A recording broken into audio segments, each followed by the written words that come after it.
Сәлем достар, сіздермен Айнұр, менің каналыма қош келдіңіздер. Бүгін вафлидің рецептімен бөлісемін. Өте дәмді, қытырлақ болып шығады.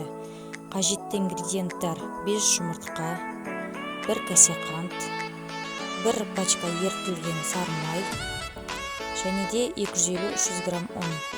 Жұмыртқамызға қантты салып, жақсылап венчикпен не болмаса вилкамен араластыруға болады.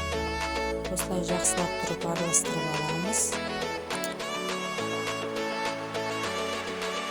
Одан кейін сары майымызды құямыз. Сары майымызды құйғаннан кейін тағы да бір жақсылап араластырып аламыз.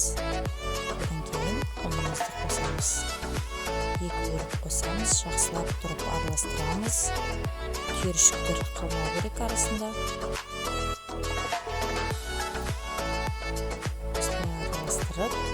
Бірге араластырамыз.